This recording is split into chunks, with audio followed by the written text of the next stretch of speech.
Discussed ER diagram क्या होता है, मॉडल किस तरह से हम एंटिटी रिलेशनशिप मॉडल बनाते हैं। लास्ट लेक्चर में मैंने क्वेश्चंस के साथ प्रैक्टिस करवाई थी कि आपको ये क्वेश्चन दिया, आप इसका खुद ईआर डायग्राम बनाओ, तो वो क्लास सिर्फ बपरीत और विनीत ने लगाई थी, बट रिकॉर्डिंग अपलोडेड है, एटलीस्ट रिकॉर्डिंग जाके आप प्लीज वहां से जाके रिवाइज कर लो। नाउ जो आपका नेक्स्ट टॉपिक है वो है कीज इन डेटाबेस मैनेजमेंट सिस्टम। अब ये जो कीज है वो आरडीबीएमएस का पार्ट है, जो रिलेशनल मॉडल है उसमें हम कीज का जो कॉन्सेप्ट है वो पढ़ते हैं। किसके अंडर पढ़ते हैं? रिलेशनल डेटाबेसेस के अंडर पढ़ते हैं। कीज बेसिकली हमारी फील्ड्स ही होती हैं। जैसे अगर आपके पास एक स्टूडेंट टेबल है तो उसमें आपकी कौन कौन सी फील्ड्स होगी? स्टूडेंट आईडी, नेम हो गया, उसका रोल नंबर हो गया, उसकी क्लास होगी। तो लेकिन उन फील्ड्स को हमने अलग अलग स्पेसिफाई किया हुआ है रिलेशनल डेटाबेस में। सबसे पहले हमारी की है प्राइमरी की। प्राइमरी की मैंने पहले भी आपको बताया था कि क्या होती है। जब मैंने ईआर डायग्राम करवाया था कि सपोज हमारे पास डेटा है, मैं अब रिकॉर्ड्स नहीं बनाऊंगी, जस्ट मैं फील्ड्स बताती हूँ कि ये स्टूडेंट नाम का टेबल है। हम टेबल की एट्रीब्यूट्स को इस तरह से भी रिप्रेजेंट कर सकते हैं। स्टूडेंट नाम का टेबल है, उसमें मेरे पास पहला एट्रीब्यूट है आईडी, दूसरा एट्रीब्यूट है नेम, तीसरा एट्रीब्यूट है फोन नंबर और चौथा एट्रीब्यूट है एड्रेस सपोज।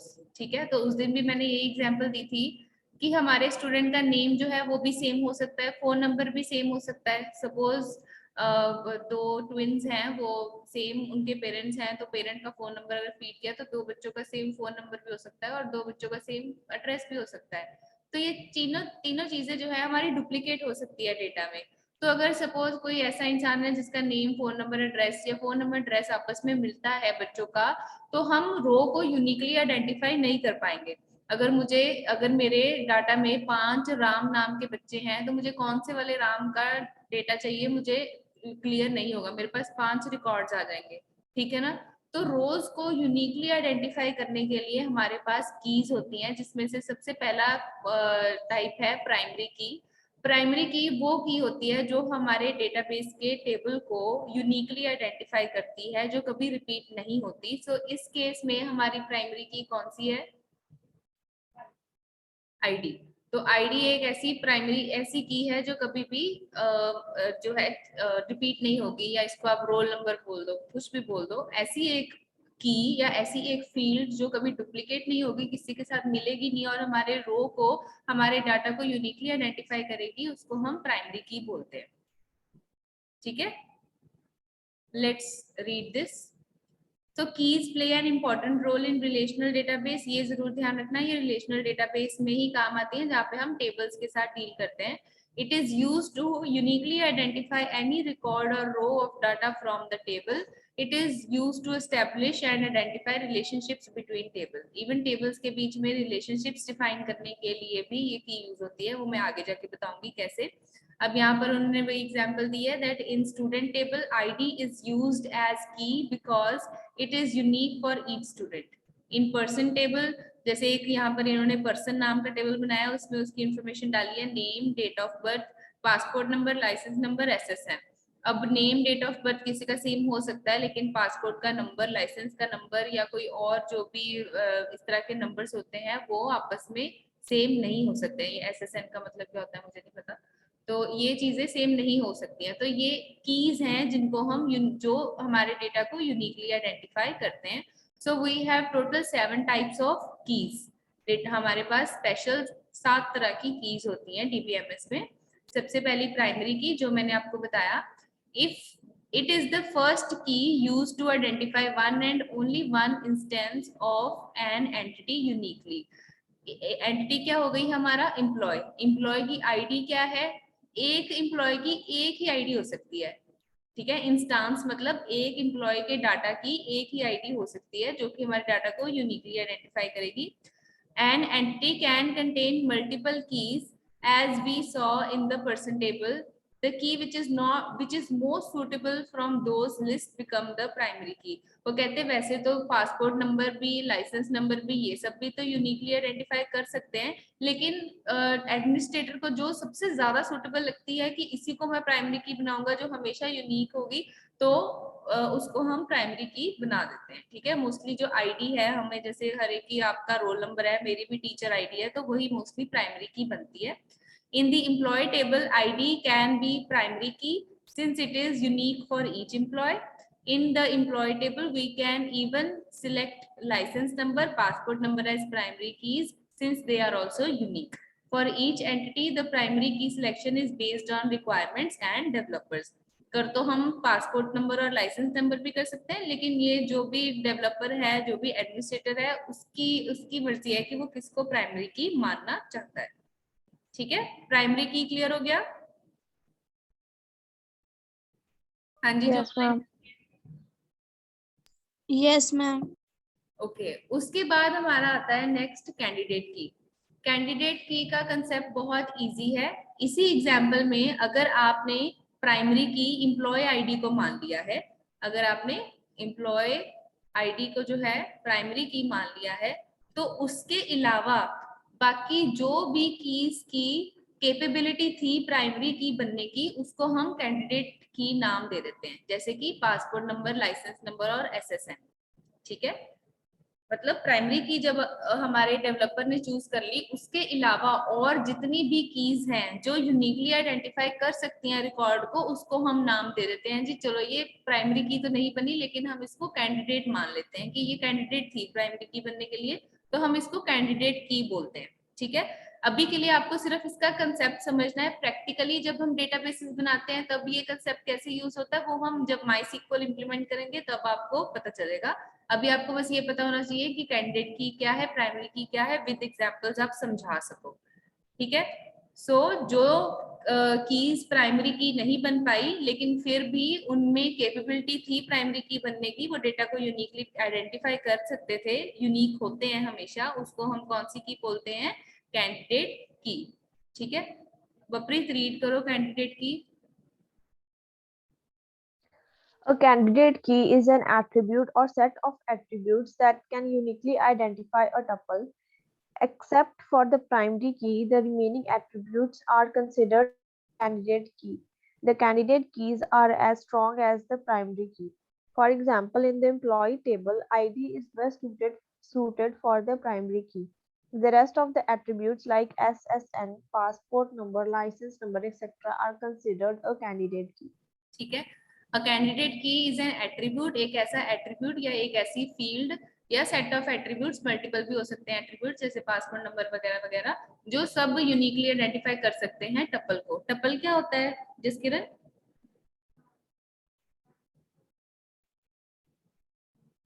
भूल गया? तो फिर आपने पूछा क्यों नहीं? टपल क्या होता है? रो, हाँ, जो रोज में हम डाटा भरते हैं उनको टपल्स बोलते हैं। जसकिरण सीरियसली पढ़ना शुरू कर दो। एक्सेप्ट फॉर प्राइमरी की को छोड़ के रिमेनिंग जितने भी एट्रीब्यूट्स थे उनको हम कैंडिडेट की बोल सकते हैं, लेकिन वही जो हमेशा यूनिक होते हैं, नेम और एड्रेस, उसको नहीं कैंडिडेट की बना देना, क्योंकि वो तो रिपीट हो सकते हैं। जो यूनिक है प्राइमरी की के अलावा, वो हो गई हमारी कैंडिडेट कीज। उसके बाद सुपर की। मलिका रीड करो सुपर की।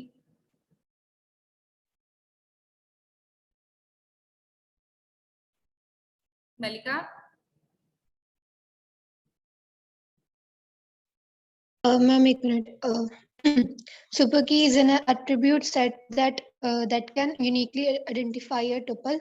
A super key is a superset of candidate key.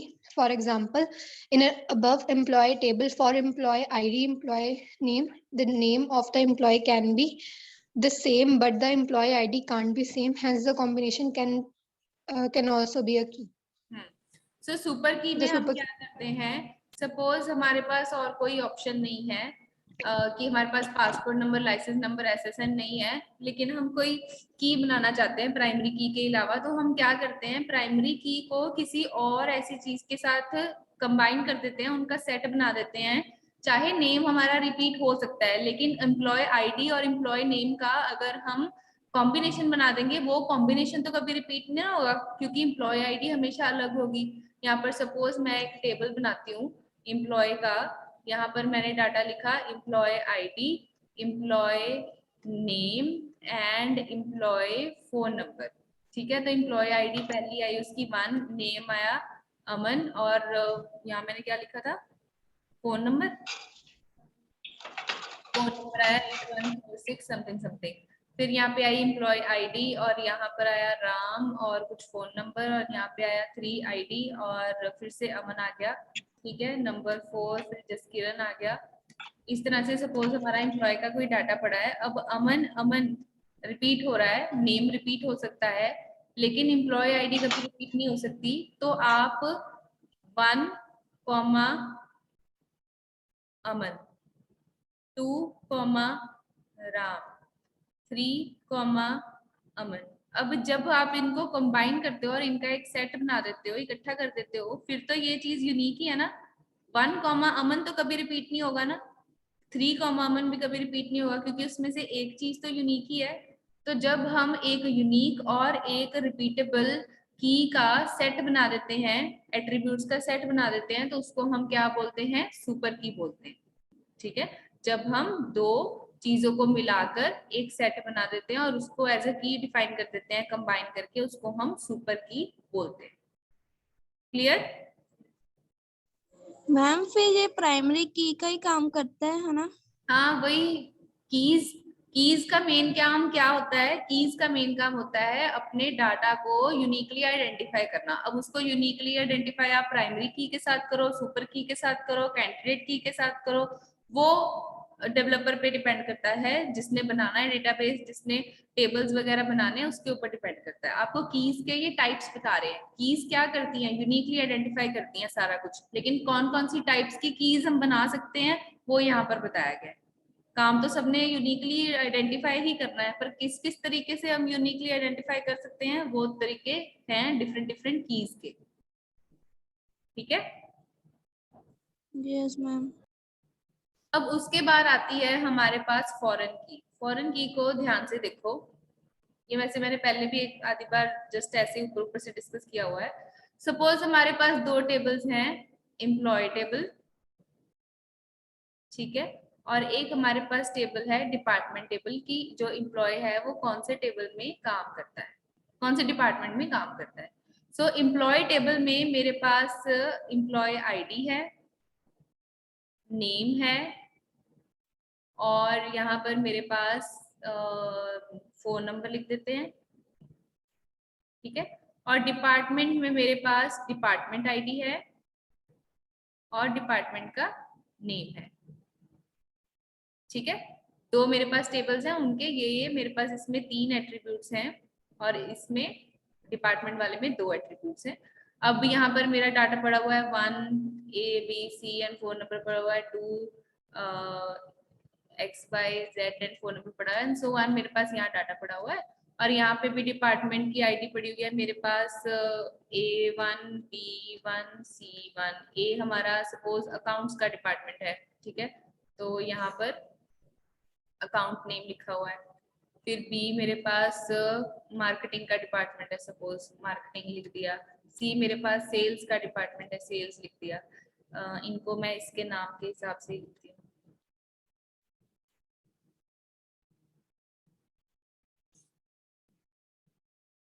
Account का डिपार्टमेंट की आईडी ACC1, मार्केटिंग की MAR1 एंड सेल्स की SAL1, ये इसकी आईडी है। ठीक है, अब अगर मुझे एम्प्लॉय टेबल में ही ये स्टडी करना हो कि मेरा जो एम्प्लॉय है वो किस डिपार्टमेंट में काम करता है, तो उसके लिए मैं फॉरेन की यूज करूंगी। कैसे? मैं यहाँ पर एम्प्लॉय टेबल में एक और एट्रीब्यूट ऐड कर दूंगी जो कि होगा मेरा डिपार्टमेंट आईडी का। जब मैं यहाँ पर डिपार्टमेंट आईडी ऐड कर दूंगी और यहाँ पर लिख दूंगी ACC1 MAR1 and SAL1 ACC1, तो इससे मुझे क्लियर हो जाएगा कि जिस एम्प्लॉय की आईडी 1 है, नेम ABC है, वो ACC1, that means ACC1 means account department में काम करता है, राइट? तो यहाँ पर एम्प्लॉय की प्राइमरी की कौन सी है, एम्प्लॉय आईडी। यहाँ पर डिपार्टमेंट की प्राइमरी की कौन सी है, डिपार्टमेंट वाले टेबल की डिपार्टमेंट आईडी। जब किसी और टेबल की प्राइमरी की किसी दूसरे टेबल में जाके इंक्लूड हो जाती है, ठीक है, जब किसी और टेबल की प्राइमरी की मतलब डिपार्टमेंट टेबल की प्राइमरी की हमने एम्प्लॉय टेबल में इंक्लूड कर दी, तो हम डिपार्टमेंट आईडी को यहाँ पर एम्प्लॉय टेबल की फॉरेन की बोलेंगे। फॉरेन मीन्स ये की बाहर से आई है, ठीक है, लेकिन ये किसी और टेबल की प्राइमरी की है। लेकिन एम्प्लॉय टेबल के लिए ये फॉरेन की है क्योंकि ये किसी और टेबल की प्राइमरी की है। ठीक है, क्लियर। इसमें क्या हुआ, दोबारा से रिपीट करते एक बार सुन लो। एम्प्लॉय टेबल में उसके अपने ऑर्गेनिक 3 फील्ड्स थे और डिपार्टमेंट आईडी के 2 फील्ड्स थे। अगर मुझे एम्प्लॉय टेबल में ही शो करना है कि एम्प्लॉय कौन से डिपार्टमेंट में काम करता है, तो मैंने डिपार्टमेंट आईडी ऐड कर दी उसमें एज एन एट्रीब्यूट, जो कि डिपार्टमेंट टेबल की प्राइमरी की थी। ये डिपार्टमेंट टेबल की प्राइमरी की है, लेकिन एम्प्लॉय टेबल के लिए डिपार्टमेंट आईडी जो है वो फॉरेन की है, तो इसको हम फॉरेन की बोलेंगे। यही मतलब था जो पहले टॉपिक में हमने दूसरा पॉइंट पढ़ा था, that keys are helpful in defining the relationship between tables. अब ये वाली की दोनों टेबल्स में रिलेशनशिप बता रही है ना, क्योंकि दोनों में ये की कॉमन है, तो एक टेबल स्टडी करके हम दूसरे टेबल से उसका डिपार्टमेंट जान सकते हैं। तो ये कीज का काम होता है, ठीक है। तो लेट्स स्टडी फॉरेन की। Foreign keys are the column of table used to point to the primary key of another table। यहाँ पर भी इन्होंने ये डिपार्टमेंट आईडी लिखी है, डिपार्टमेंट आईडी किसी और टेबल के प्राइमरी की को पॉइंट कर रही है। Every employee works in a specific department in a company and employee and department are 2 different entities। employee और department 2 अलग-अलग entities हैं, उनके अलग-अलग tables हैं, लेकिन हर एक employee किसी ना किसी department में काम करता है। So we can't store the department's information in employee table। Employee table में ही डिपार्टमेंट की इंफॉर्मेशन थोड़ा ना स्टोर कर देंगे कि डिपार्टमेंट की आईडी, डिपार्टमेंट का नेम, उसके लिए तो अलग टेबल बनाना पड़ेगा। But that's why we have to link these 2 tables, so we can't store their information, that's why we link these 2 tables through primary key of one table। इसलिए हम इन दोनों टेबल्स को किसी दूसरे टेबल की प्राइमरी की के हेल्प के थ्रू लिंक कर देते हैं।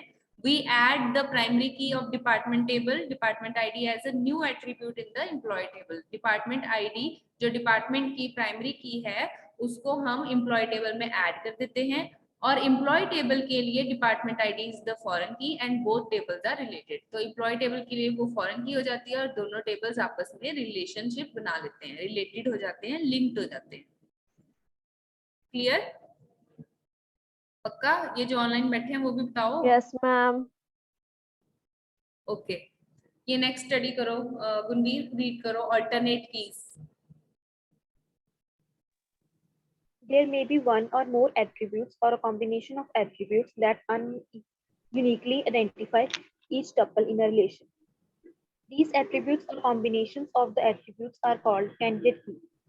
One key is chosen as the primary key from these candidate keys, and the remaining candidate key, if it exists, is termed the alternate key. In other words, the total number of the alternate key is the total number of the candidate keys minus the primary key.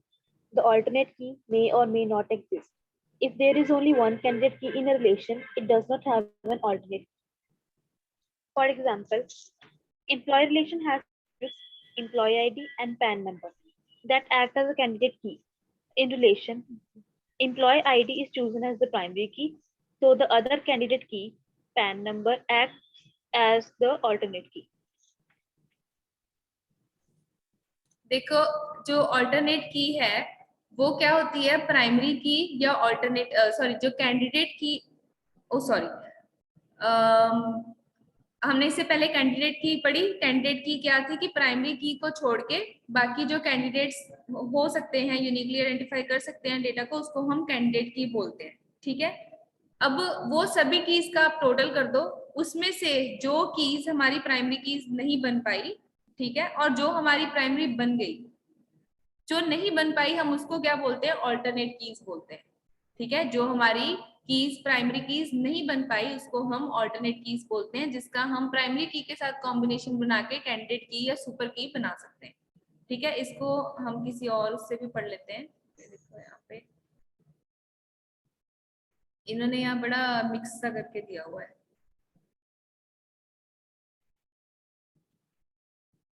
चलो ये example study करो। देखो यहाँ पर इन्होंने क्या किया है, एक टेबल है, स्टूडेंट आईडी है, उसमें रोल नंबर है, फर्स्ट नेम है, लास्ट नेम है, ईमेल है। ठीक है, इसमें इन्होंने प्राइमरी की किसको माना है, स्टूडेंट आईडी को उन्होंने प्राइमरी की मान दिया। लेकिन उसके अलावा प्राइमरी की रोल नंबर और ईमेल वो भी तो यूनिक ही होते हैं सबके। इन्होंने मान लिया कि चलो सबके यूनिक है रोल नंबर और ईमेल। ठीक है, तो जब हम कैंडिडेट की बात करते हैं तो एक तो कैंडिडेट था स्टूडेंट आईडी जिसको हमने प्राइमरी की बना दिया, एक कैंडिडेट था रोल नंबर उसको हम कैंडिडेट की बोल रहे हैं, और एक कैंडिडेट था email.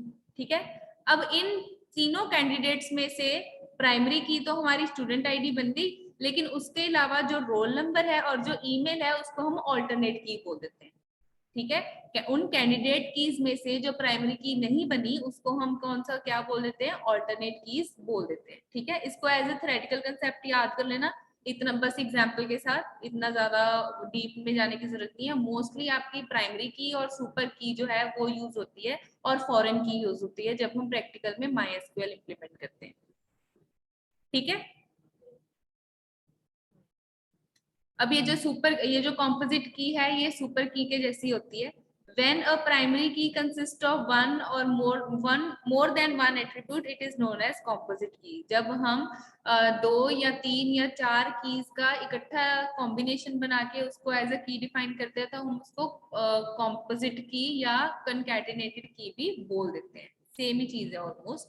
So in employee relation, we assume that an employee may be assigned multiple roles and an employee may work on multiple projects simultaneously. So the primary key will be composed of 3 attributes, namely employee ID, employee role, employee project ID in combination. So these attributes act as composite key since the primary key comprises more than one attribute. वही उन्होंने जो 3 uniquely identify कर सकती थी, employ ID भी अलग होगा, employ का रोल भी होगा और प्रोजेक्ट की कोई आईडी भी होगी जिसपे वो काम करेगा। तो ऐसी 3 फील्ड्स जो एम्प्लॉय को डिफाइन करती हैं कि उसकी आईडी क्या है, उसका रोल क्या है और वो कौन से प्रोजेक्ट पे काम कर रहा है, उन तीनों को इकट्ठा करके एक की बना दी, तो उसको हमने बोल दिया कॉम्पोजिट की। इसका मतलब उसके साथ सुपर की के साथ मिलता जुलता ही है, बस ये जब हमारी रिक्वायरमेंट आती है, इट डिपेंड्स हम किस टाइप ऑफ डेटाबेस पे काम कर रहे हैं, तब हम इस तरह की कीज को ज्यादा डिटेल में सोचते हैं।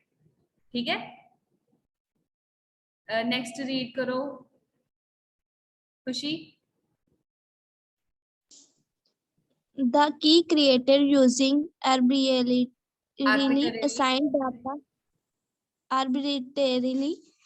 assigned data are known as artificial keys. These keys are created when a primary key is large and complex and has no relationship with many other relations.